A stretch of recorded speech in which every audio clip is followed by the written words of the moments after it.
Good morning, ladies and gentlemen. Would you all take your seats if you can get them? We're very pleased to welcome each of you here this morning, and most delighted, of course, to welcome Governor Cuomo to John Jay College of Criminal Justice.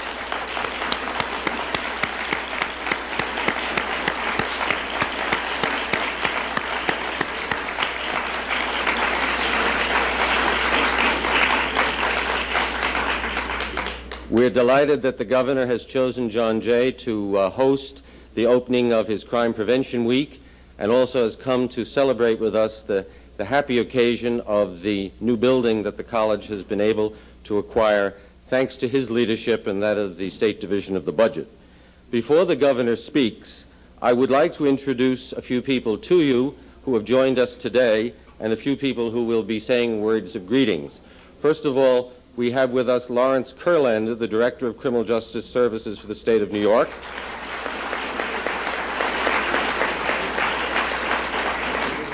We have two members of our Board of Trustees who will not be speaking but are joining us this morning, Ms. Sylvia Bloom and Louis Jency. We have a number of commissioners and good friends of the college and wonderful labor leaders who have supported us so tremendously throughout the years. And I'd like to introduce William McKechnie from the Transit Authority PBA and Phil Caruso from the New York City PBA.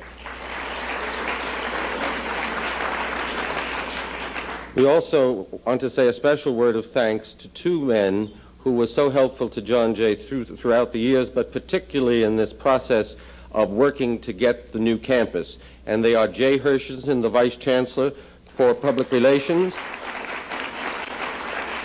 and the man who really was the focal point of the tremendous effort, which was the first time the state of New York ever was able to put forward an enormous bond issue of certificates of participation before the Vice Chancellor for Facilities and Real Estate, Don Farley.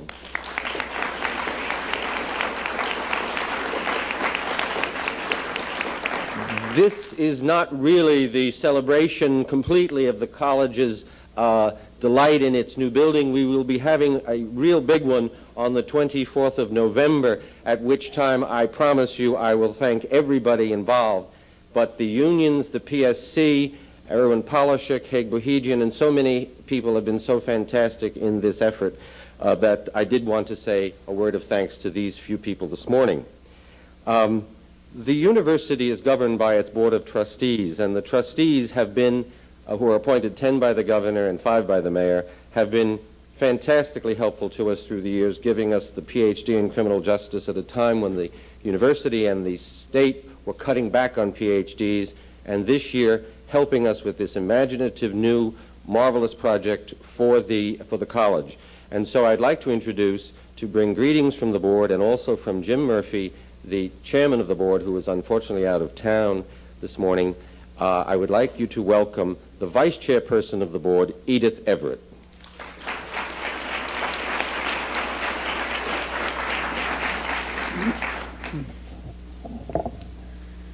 On behalf of the Board of Trustees of the City University of New York, and of course on behalf of our chairman, Jim Murphy, I'm pleased to welcome you, the special guests, students, and staff of John Jay College, and am deeply honored to greet the Governor of the State of New York, the Honorable Mario M. Cuomo.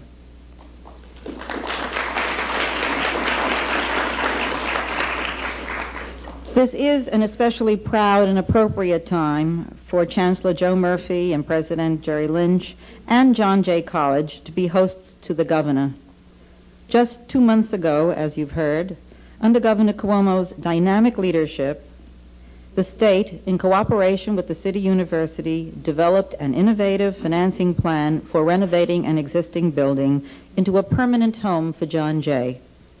The new site will replace rental space that is both inadequate for the college's needs and, in the real estate market today, too expensive. This is a very important step forward for John Jay College, and to say that we are all delighted would be a gigantic understatement. I'm pleased and proud to say that my son David is an assistant district attorney in the office of the Brooklyn DA. Thus, as a law enforcement mother, if I may coin a phrase, I've watched CUNY's Criminal Justice College with particular interest. I have been pleased to see it develop under Jerry Lynch's leadership of the past 10 years from a, quotes, cop college in the 60s into an institution that is respected widely throughout the United States. With imagination and intelligence, it has blended a liberal arts curriculum with the newest developments in professional education for the criminal justice field. The recent ranking of John Jay's graduate programs as #1 among the 71 such programs in the country indicates how highly the field's professionals regard it. The board is grateful to Jerry Lynch and to Joe Murphy for their vision and persistence that have brought the college to this point. We are deeply grateful, too, of course, to Governor Cuomo for his crucial role in finally enabling John Jay to have a home capable of sustaining its programs in a suitable setting. We thank you, Governor Cuomo, for this sign of your spirited and imaginative support, not just for John Jay, but for the whole City University of New York. CUNY has long been a symbol of educational excellence for minorities, immigrants, the disadvantaged, and all those who could not otherwise afford a quality education. You have helped to maintain this symbol in strong and visible ways, a major contribution to the people of our city and our state, and we thank you most sincerely.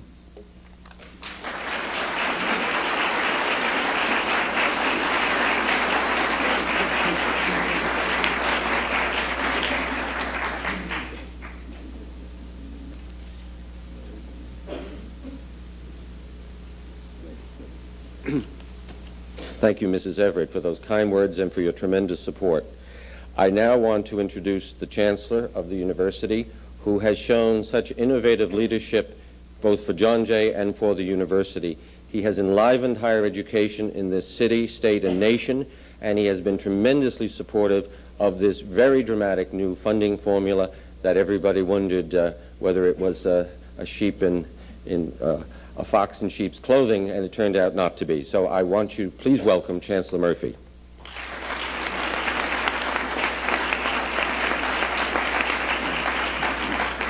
Thank you, President Lynch. I too would like to acknowledge and express my appreciation to the Governor for being here and for being as cooperative as he's been and generous as he's been in participating in this innovative and imaginative financing arrangement, which will see John Jay finally get what it ought to have gotten a decade ago. I would like to acknowledge my own Vice Chancellor of the Board, Edith Everett, trustees Louis Chenchi and Sylvia Bloom, and my colleagues. When I travel around the country visiting colleges and universities, I'm often impressed with how grand and opulent their physical surroundings are, but I've learned over time to ask a rather simple kind of question of my hosts. Tell me, what percentage of your students come from homes in which neither parent went to college? The answer to that question immediately tells me something, both about the people I'm talking to, as well as something about the institution itself. I sat here this morning speculating on the fact that not only do some 80% of the students of our university come from homes in which neither parent's gone to college, but the fact of the matter is that the Governor of the state of New York comes from a home in which neither of his parents went to college. The Chancellor of this university comes from a home in which neither parent went to college. The president of this college comes from a home in which neither parent went to college. And so did the chairman of the Board of Trustees and the vice chairman of the Board of Trustees, and I suspect most of the members of the board. I'm going to leave it to the Governor to ask everyone in this room who comes from a home in which neither parent's gone to college to raise their hands.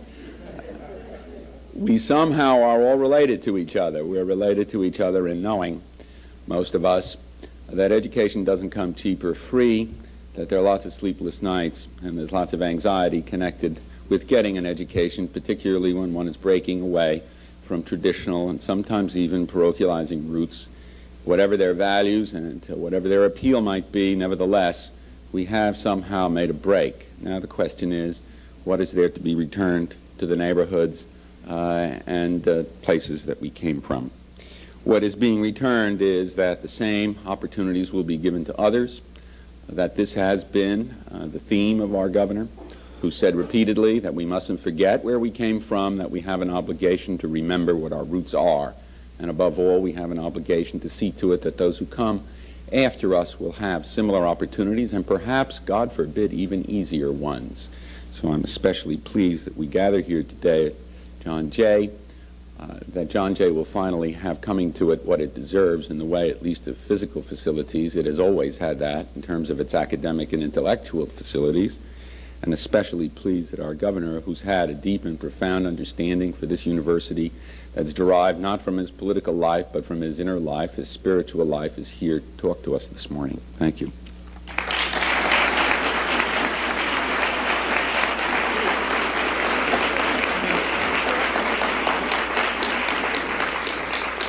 Thank you, Chancellor Murphy. Governor Cuomo has provided the leadership in bringing before the public the critical criminal justice issues of our time. He has firmly supported the need for criminal justice higher education and professional development. He is indeed a very good friend of John Jay. Governor Cuomo, we are deeply indebted to you for giving us and assuring us our future. I have the privilege at the end of the governor's talk to present him with a citation in which I'll be saying a few things about his program. He also will take questions after that from the audience. Please welcome Governor Mario Cuomo. Thank you. Thank you. Thank you very much.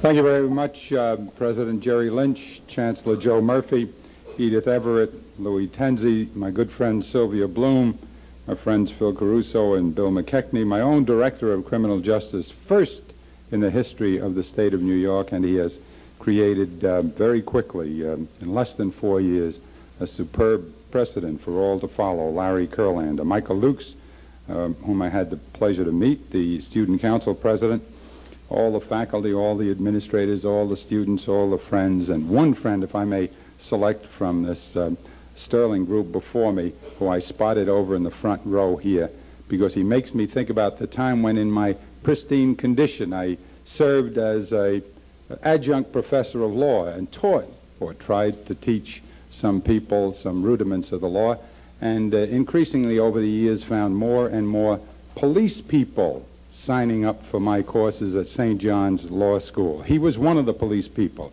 I was very flattered that policemen and policewomen should take my course at St. John's University. This man, known for his courage, his indomitability, and his relentless candor and sense of discipline, made the mistake one day of confessing to me the truth about why I was so popular. He said, "Professor, we understand you never flunked a cop." His name, he's right here. He's a terrific force. He did a very, very difficult job for the police of the city of New York. His name is Sidney Cooper, and I wanted to say a special hello to him.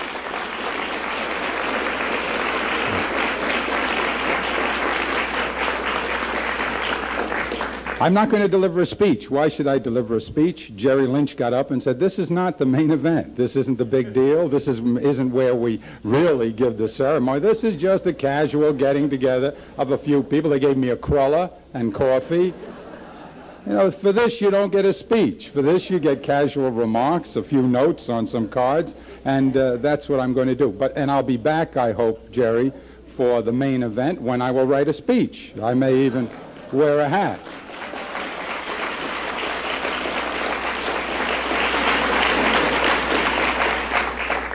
Joe, but there are some things that I do want to talk to you about, if I may.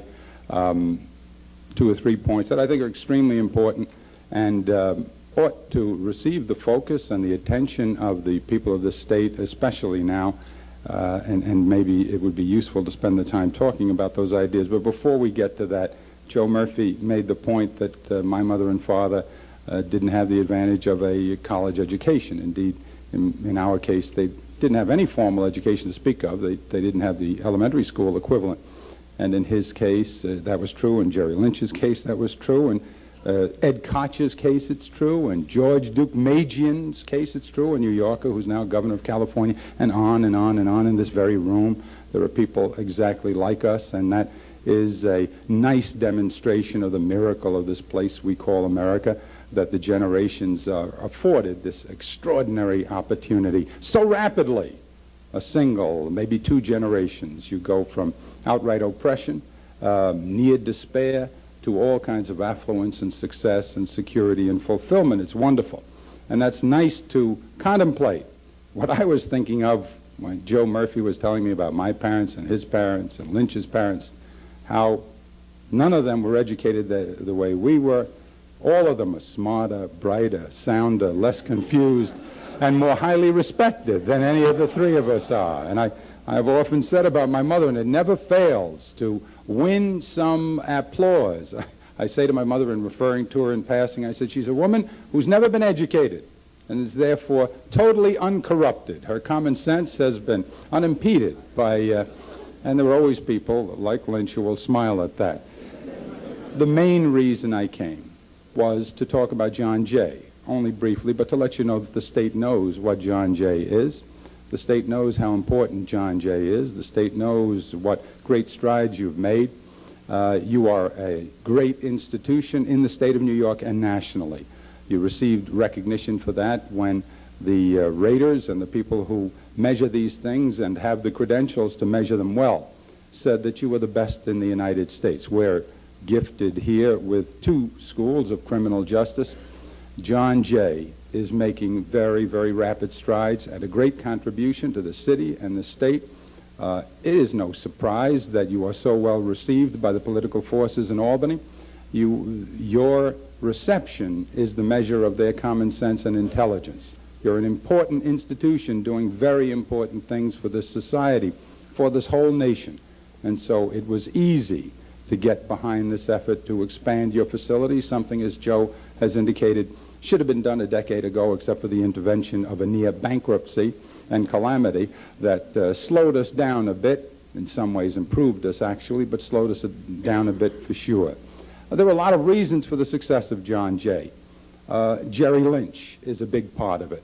Jerry Lynch, the president of John Jay, universally respected, totally, relentlessly committed to the success of John Jay, persuasive because of his own obvious capacities, his sincerity, and his commitment. He's made a big difference in lobbying the cause. There are so many other people, the board, the chancellor himself, but I want to take this occasion to express my personal respect and admiration for Jerry and all the people of John Jay, and my gratitude for the good job you do.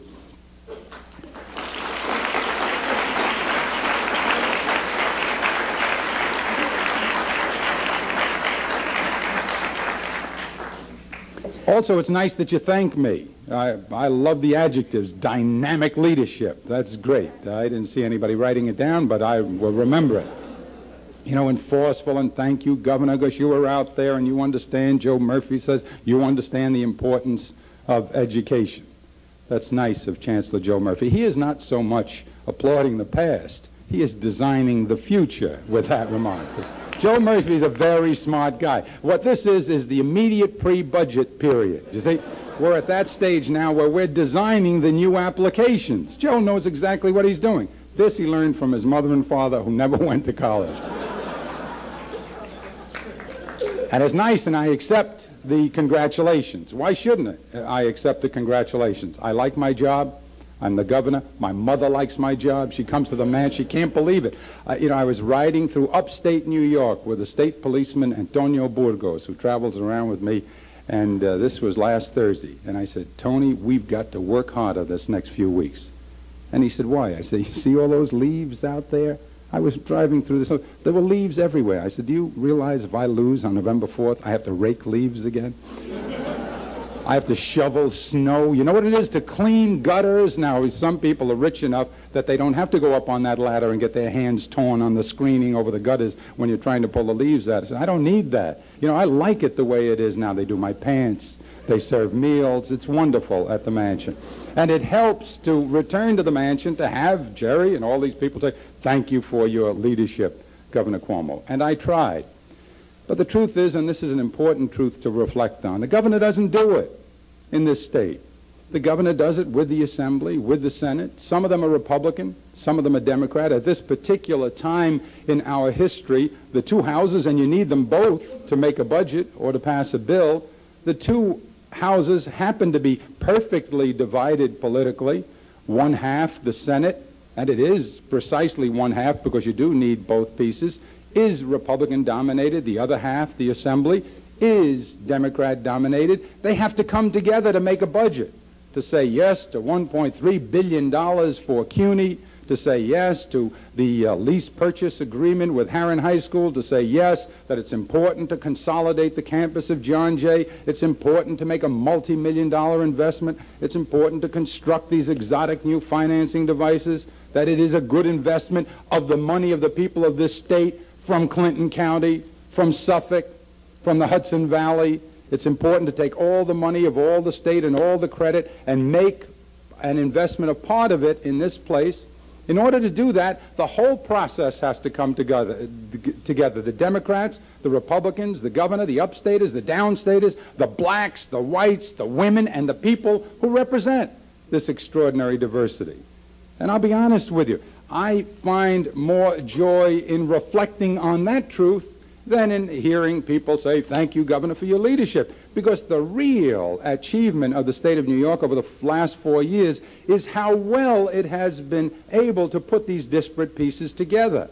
How well it has taken the subtlety and the complexity of this place and made it work together. Over 1,000 times a year, these people all come together, get up over ideology, and find a common truth, indeed, on occasion, even a wisdom that reduces to irrelevant the things that divide them politically, the things that divide them culturally, because you have all kinds of different groups in this state.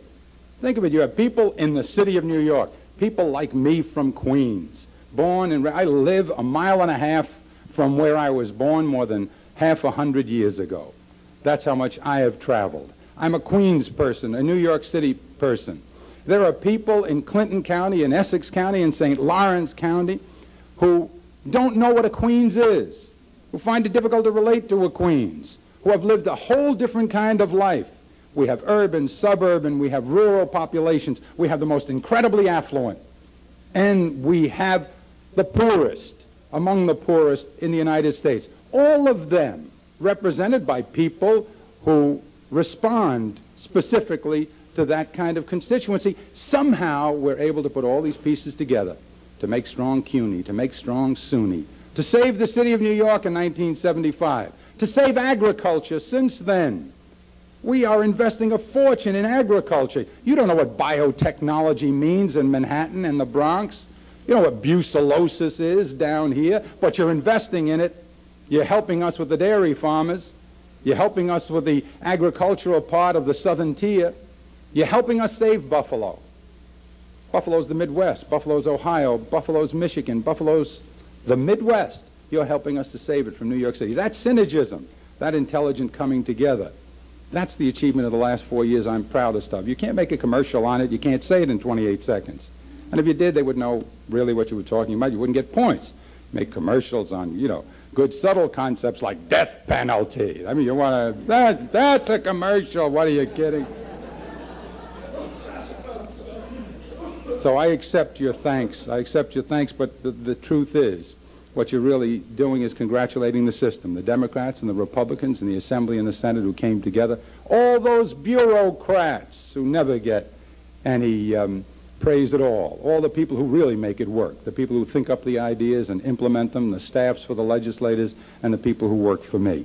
And on their behalf, I accept your expression of gratitude. Specifically, I want to announce to the media and everybody else that October 23rd is a big day in this state. October 23rd is Drug Awareness Day all over the state of New York. It is a day that was inspired by crack and what crack has done to our society. It's a day when we're going to try to attract everybody's attention to the problems of drugs and drug addiction in this society, and particularly in this state. We're going to have 9 public television stations at work in our schools. We're going to have teach-ins. We're going to announce programs to help parents to understand drugs better. We're going to do everything we can to raise the level of consciousness of the people of this state, to teach our children what drugs are all about. And that problem, the problem of drugs, the problem of crime, and John Jay, that's all a single piece. Let me tell you the most important contribution I think John Jay makes in a general way. That just as the thing I find most admirable about the last 4 years is the coming together of the different pieces, the synergism, the thing that I find most important about the contribution John Jay is making is that it underscores for us, it recognizes for the people of this state, the subtlety and complexity of the problem of criminal justice. That what it does is it goes at criminal justice with a full, even a profound understanding that the problem of crime is one of the most complex of all syndromes, and that in order to deal with it effectively, you have to recognize its complexity, its subtlety. Now, especially where crime is concerned, because it derives such an emotional response from the community. The tendency of a political system that's given to simplistics anyway. Of course we're given to simplistics. We campaign in 28-second commercials. And if you're going to try to reduce the complex problems of the society to a 28-second commercial, you're bound to get simplistic. You're bound to say things that are overly simple. And that's particularly true of crime. You want to deal with crime, what do? You hold up the electric chair. You hold it up because everybody understands that. What do you tell my mother when her grandchild is twice attacked by the same man, when somebody crawls in the window of her son's house twice and burglarizes it, when she gets burglarized, when she sees her son's father-in-law, somebody who's grown very close to her, nearly beaten to death? What do you say to her? She never went to John Jay. She never went to college. She never went to school. She doesn't understand the subtlety. She doesn't understand root causes. She understands that something has to be done. And she's angry, and she's confused, and she's frightened. And what you say to her is, hey, look, the one way you handle this problem, Immaculada, is what you do is you get tough with these people. You got to burn them. She understands that. She understands that. She doesn't know anything about statistics. She doesn't know how many times innocent people have gone to the... She understands that, and so she responds to it. Now, that's true of all of criminal justice. The tendency is to try to go to the people with the simplest possible solution. And obviously, there are a whole lot of you in this very room who think that the death penalty is part of the solution, and we'll reserve the debate for another day. But surely you would agree that it's not the whole solution. And one of the things that's wrong with it is it tends to eclipse. It tends to eclipse the other issues. Because having been given this simple, attractive alternative, the intellectual instinct is to blot out all the harder questions and not to deal with the subtleties. That's what you do with crack. What are we going to do with crack?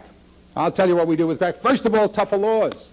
And we have some tougher laws. 1,000 feet from a school, a corridor of safety, and we nail you there selling crack, we'll send you away forever. And that's part of it. But there are some people who would tell you that's all of it. Fly into Bolivia and Peru, where they grow the coca. We don't grow it in Manhattan. We don't create cocaine. We don't create heroin. Marijuana, let's skip. We don't produce those other drugs. We don't produce those other drugs. Let's fly in there and blow them away. Let's get rid of the source, and that may be part of the solution too. What John Jay teaches you is, hey, look, it's very, very complicated. All of crime is very, very complicated. Dealing with it is very complicated. Dealing with crack and drugs is very complicated. You have to do it all simultaneously. Law enforcement, is it important? Of course. Are right and firm laws that are intelligently firm but not overly strict, are they important? Of course they are, and we're trying to pass them. And if you have firm laws, don't you have to enforce them? Absolutely. And doesn't that mean more police? Yes, we have to have more police. The state recognizes that. We're contributing more to police from the state of New York than ever in the history of the state. Up until Hugh Carey, the state never even bothered with local police. It was purely a local function. Now we give money for police. But if the police make the arrest, don't you have to make the arrests good? Yes, it's not enough to have police. It's not enough to have an army of them in blue uniforms in New York City, with cadets growing up to be great police people. Not enough, because to make the arrest real, you need a prosecutor. And so now we're investing very substantially in prosecutors. And that, of course, is not enough, because you have to put them in a courtroom. That means a judge. We don't have enough judges. I'm trying to get the Republicans to come back now to Albany to give us 20 judges that the chief judge of the Court of Appeals and his administrative judge have said without this, the whole system is a disaster. You see what's happening in Rikers. Everything's backing up. We need more judges. And we need that too, and we're going to give you more judges. But then you need new courthouses. And courthouses means money to build courthouses. And if you had the police and the new firm laws and the prosecutors to prosecute them and the judges to hear them and the juries to sentence people after they concluded they were guilty, what good would all of that mean if you didn't have a prison cell? And I'll tell you, sounds easy when you start describing the litany intellectually. In practice, the whole political process will take one of these pieces at a time, and whichever is the most popular, that's the one they'll talk about. And if it's the police's turn, they'll talk about more cops, and that's what all the commercials will be about. And they won't do the rest of it. You want some proof of that? You saw 78, 79, 77. Afraid of crime, what do we do? Let the 13-year-olds become felons. Let's make the laws tougher. Terrific. And somebody looked up and said, if you do that, you're going to have a lot more people going to jail. What are you doing about prison cells? We'll have a bond issue. So we had a bond issue. Said, we need the prison cells, and the people of the state said, to heck with the bond issue. We've got the cops. We don't want the bond issue. But ladies and gentlemen of the public, if you don't give us the money for the prison cells, we can't convict these people. We'll have nobody. That's too complicated. And so what happened? No bond issue. And I became governor, 116% population. We had the new laws. We were giving money to judges and giving money to police people and prosecutors. We didn't have cells. Now we're going to have 10,200 more cells by the end of next year. How'd you do it? Urban Development Corporation bond issue for another day. It's very complicated. Look at how complex it is. That's what John Jay is all about. John Jay's studying all of this, studying the interrelationship of all of these parts. And you've only gotten to prison cells. And that's only the slimmest part of the story, because now you have them in the cells, and what happens? Are they getting better or weaker? Are you deterring them from further crime or making them worse? Well, that's a question of rehabilitation.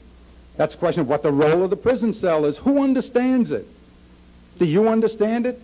I'm not sure I understand it as well as I should. That's the kind of thing John Jay studies and will study for generation after generation and teaches us about, tries to find a greater wisdom on. And now you get them out of jail. Now you've done it all. You've put them in prison, those who have to be in prison. Oh, another piece don't let out that we're very weak on. Alternatives to incarceration. Travel through the prisons. I was up in Malone. I go to Attica. I go to Auburn. I talk to them. I found some from South Jamaica a couple of weeks ago in Malone. Some guys are weightlifters, you know, with the muscles that start here, and they were cooks. And I talked to them about what they were learning in this place and what work they'd do when they got out. And the news wasn't very good, because the chance for them to work when they get out of this place is not good. Shouldn't you be concerned about that? Shouldn't I? Putting them to work? Of course you should. And then you get to jobs at the end of the process, and you say to yourself, if you're really thinking about it, I wonder what difference a job at the beginning of the process would have made. Gee, I started with a point where the kid committed a crime, or where this adult committed a crime. I wonder if the subtlety of it isn't so incredibly profound that I should have started earlier. Is there some relationship between the fact that you took this child when she or he was 3 or 4 years old and emptied them out onto a street surrounded by pimps and prostitutes and drug addiction and every kind of disorientation, that you dipped them in it, you bathed them in it, you suffocated them with it. You taught them every bad habit there is to learn.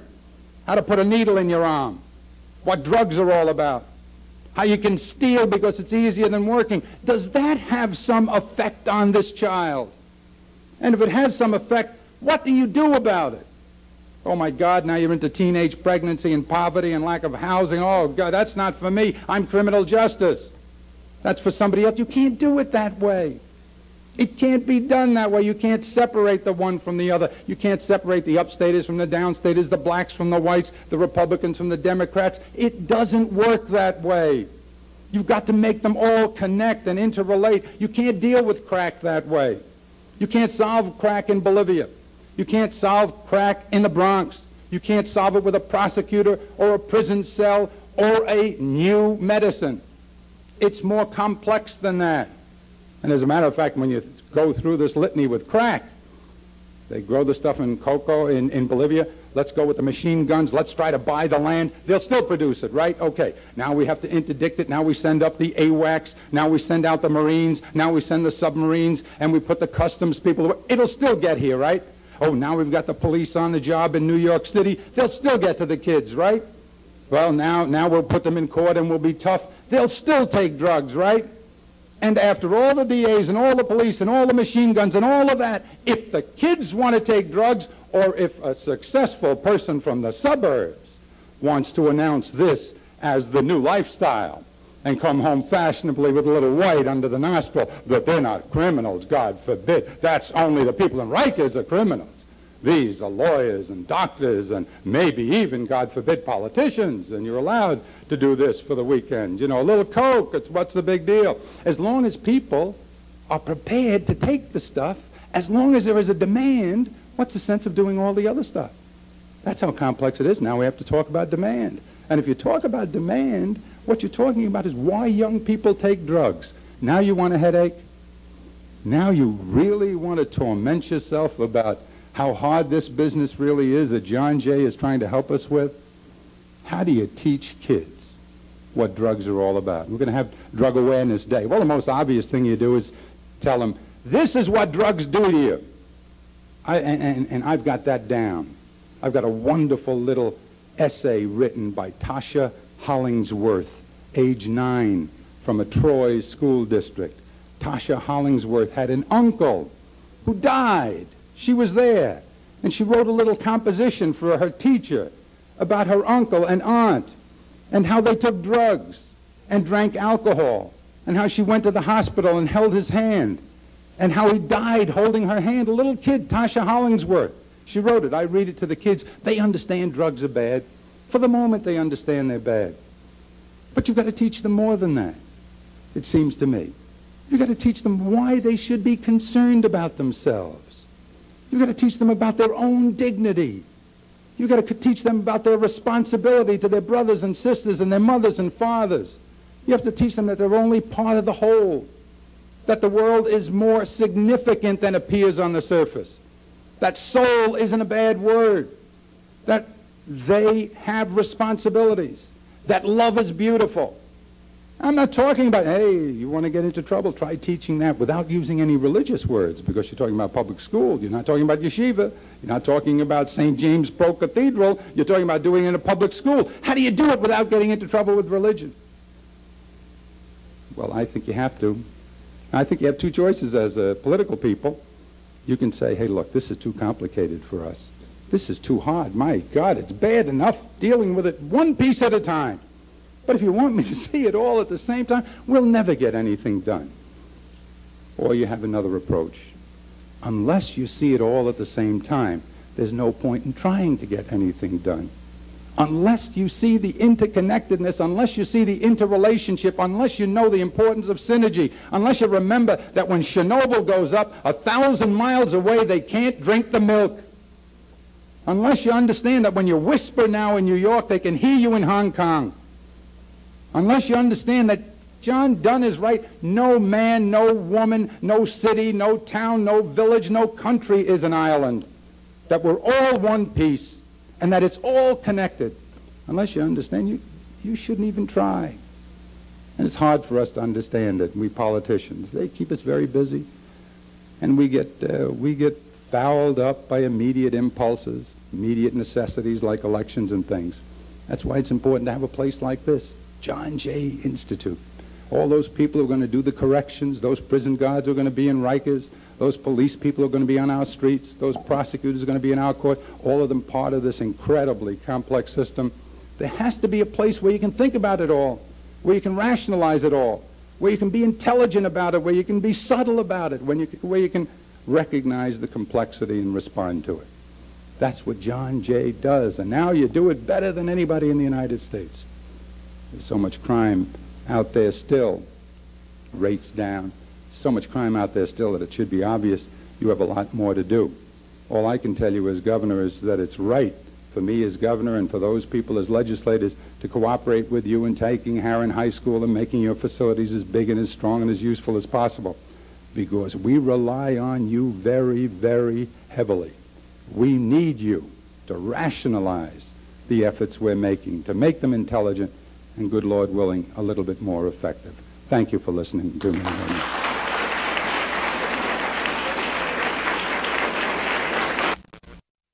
Wonderful that you understand and that you support this important endeavor.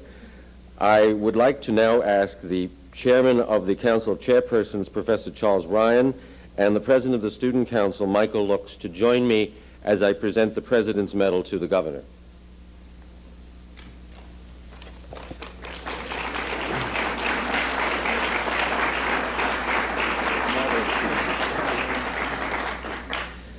Governor Mario Cuomo, you are a creative and vigorous advocate for a broad range of criminal justice reforms. You have advanced dramatic changes in New York State's judiciary system. You have championed the establishment of imaginative alternatives to courtroom litigation. You have been a strong proponent for the rights of crime victims. You understand the necessity for humane and constitutionally appropriate prison housing. You have fought for and won passage for tough legislation significantly strengthening prosecutors' ability to build cases against white-collar criminals, narcotics dealers, and organized racketeers. You believe deeply that education nurtures achievement, ethical behavior, and professionalism. You are a staunch supporter of higher education and criminal justice and have promoted tuition assistance for entry-level uniformed service officers at John Jay College. You have sponsored seminars and workshops in cooperation with John Jay and other agencies to further the training and professional development of law enforcement officers. Under your leadership, the Division of Criminal Justice Services has created an atmosphere in which research flourishes and has stimulated imaginative new approaches to old problems. You have formed and funded the advisory board of the Criminal Justice Institute and the Law Enforcement Forum, both of which regularly bring together practitioners, scholars, and legislators to foster training, planning, and promote understanding in the criminal justice system. Governor Mario Cuomo, in recognition of your thoughtful leadership and eloquent advocacy in the field of criminal justice, I present to you with great pleasure the President's Medal of John Jay College of Criminal Justice. Thank you, Governor. My great pleasure.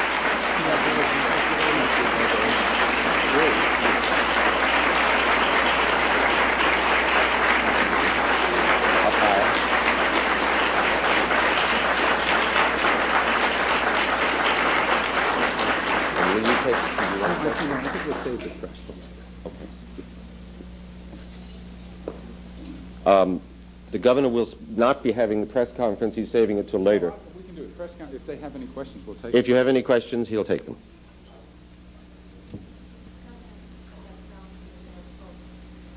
If your parents and the parents of these ladies and gentlemen have their common sense unpolluted by education, all of them smarter, brighter, sounder, and more respectful than we are, then why are they so dumb when they want the death?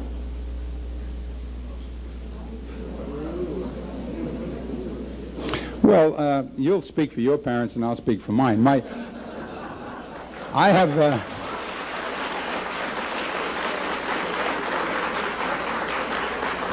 I'm not sure they all do. I'm not sure they all do. I'm not sure they all do. We're on the death penalty and we've been through this, Beth, all of us. Yeah.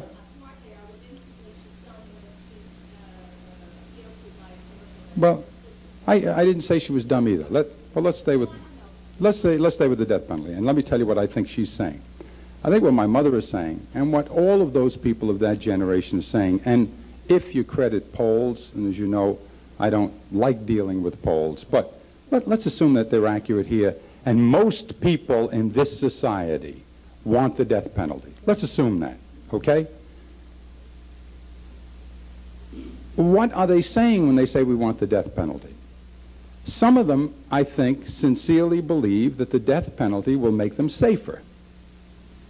Now, that used to be the more popular view of the people who were for it.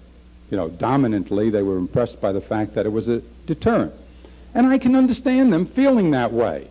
That, hey, you know, if you tell people they're going to go to the electric chair, then they won't commit the crime, and so it'll make us safer. Those people see it not as the killing of a prisoner or a felon, they see it as the avoidance of the event. Because they think if you threaten them with the death penalty, it won't happen. And people have written books about that. I come down on the side that says there is no evidence at all that there is any deterrence, not at all. I'm not troubled by that because that's an argument over facts and statistics. Does it deter or doesn't it? What's more troublesome to me now is that there appears to be a growing sense that whether it deters or not, an eye for an eye, we have the right to our vindication. Now, that's also true in a democratic society. You can make that judgment. And if you credit the polls, maybe they would. My view is that would be very bad for society. To say that the best we can do with people who commit murders is to kill back. That the very best we can do, the best answer we can find is to, and we're not even saying that it will deter them. We just think we're entitled to it as a catharsis, as an expression. This is our idea of justice. Okay. Now, a lot of people hold that very sincerely. I think that's dangerous for our society. I think in the long run that's degrading for our society. I think that it doesn't uplift us. It drags us down. I think that's why practically all of Western civilization has given up the death penalty. That's why we gave up the death penalty, because we didn't believe it works. It's interesting if you study the people in the world who approve of the death penalty and the people who don't outside of this country, the people who approve of the death penalty almost overwhelmingly, I guess without exception, are people who value life and human rights a lot cheaper. Western civilization has given it up, and they're very proud of having given it up. Now, I understand, I tell you, when it happens in your house, and everybody here has had it, when it happens to your daughter, when somebody touches her, they don't have to hurt her bad, just touch her. I mean, I understand my mother's instinct, and I wouldn't want to be in the position. I wouldn't want to be there, and that's not the test. God forbid, some people occasionally come to me and say, Governor, what if it happened to you? Well, if it happened to me, I might forget everything that's intelligent. I might forget everything that I believe is intelligent, everything I believe is sound. I might behave in a way that I myself would condemn, but I don't think that's the test. Maybe all of us would. The test is, what is the best thing for this society? So I'm not going to say that Mama is wrong. I'm not going to say that Mama is unintelligent. I'm not going to say that all the mamas are unintelligent. I'm just going to say that on this point she feels differently. Now, you brought it up. I got to tell you a story. You've heard this story, but I've got to share the story with them. I'm going to tell it very short. This is the God's honest truth. And then we're going to end this press conference because she started on this terrible note. So, this is the truth. 1977, I'm campaigning against Ed Koch. And Ed is for the death penalty, and I'm against the death penalty, and he's going into place. Say, how many here are for the death penalty? And everybody put up their hands, and then I was the next speaker, and they blew me out of the place. My mother came to me in the middle of the campaign for mayor. God's honest truth. She says, Mario, you're going to lose. I said, what? She says, are you going to lose? I said, what are you talking about? She says, you know won the electric chair? I says, no. Gotcha, won the electric chair. I says, yes. Yes, he's right. You wrong. You're going to lose. I said, Ma, what kind of thing is that? And I gave the whole speech. Don't you know I used to represent people? I was here, bada boom, they put innocent, nothing. You're going to lose. She says, look, I was in the beauty parlor. You know what a woman has said to me? She said, how come your son is so big, is so strong, he's so stupid and is so weak? I said, Ma, look, if that, they were, yes, you're going to, I said, well, look, then if I lose, Ma. I'm not going to, twist my soul. But, wait. She says, you think it's a sin? A sin? I said, "No, Ma, it's not a sin. It's not that it's a sin, not a sin. You know, a lot of people believe it's all right. A lot of good people believe it. I don't say it's a sin. I just don't think it's going to work." She says, "Listen, you don't have to lose." I said, "No." She says, "No. You listen to me." I says, "What have you got, Ma?" She says, "This is what you do. You tell them, you won the electric chair. You won the electric chair. You tell them you won the electric chair. After you win, get a photo."